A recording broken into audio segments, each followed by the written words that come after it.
Hey YouTube, and welcome to the 6th episode of Kent Walks. This week we visit the place that inspired one of the founders of an organisation that is close to my heart to selflessly give something precious to the British people, and also to wander through a garden named after the humble ant.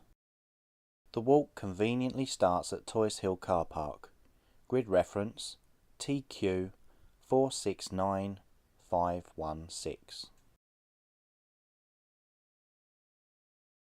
Head southwest from the car park on a footpath signposted OCTAVIA'S well, and at the bridleway turn right to almost immediately double back left on a footpath that brings you out to Puddle Dock Lane. Turn right along the road for a short detour to OCTAVIA'S well. Head northeast to the road junction and head up SCORDS Lane to the end, following the track, keeping right to emerge from the trees. Drop down into the valley and up the other side, aiming for the church on the opposite hill. At the road, turn right, then round to the left past the pub into Camberwell Lane. Follow your nose heading north, and at the next road, turn left. Follow this to the junction, turn right, and after 125 metres, head left on a footpath to EMMETTS Garden. At a cross paths, turn left, and before you reach the outbound route, head right to appear at the lane just north of the car park. Follow the road back to the start. It's 1853 and 14-year-old girl Octavia Hill, with no formal schooling and growing up in impoverished conditions, concerned herself with the welfare of working people and in particular city dwellers. Hill was the driving force that resulted in the beginning of social housing, and along with her friend John Ruskin put her theories into practice. She was also anxious of the availability of open spaces to the underprivileged, and over the years campaigned regularly against developments on suburban woodland and assisted in the prevention of building on Hampstead Heath and Parliament Hill fields. Along with two others, Sir Robert Hunter and Hardwicke Rawnsley, she founded an institution dedicated to preserving places of historic interest or natural beauty for the enjoyment of the British public. That organisation, the National Trust. Octavia grew up in nearby Crockham Hill, and Toys Hill was one of her most treasured places, and because of its stunning exquisiteness, wanted others to treasure such places as much as she did.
Up until 1860, Emmett's Garden was open farmland when a large resplendent house was built.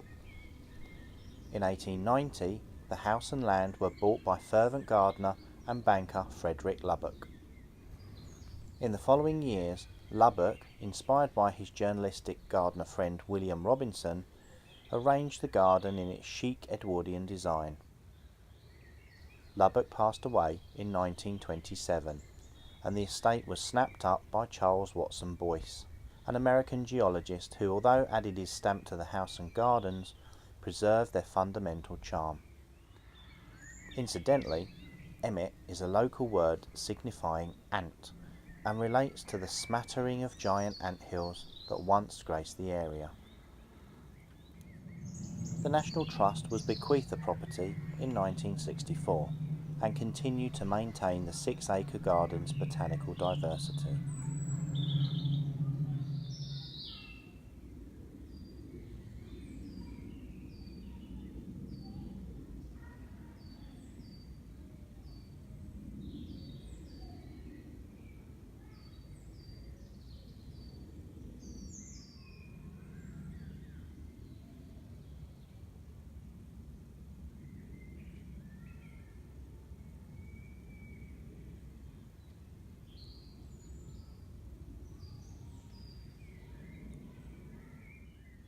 So now we're back at the car park, and next week we'll be heading to the far eastern coast of Kent to visit the place where the Romans landed when they invaded England. I hope you enjoyed it.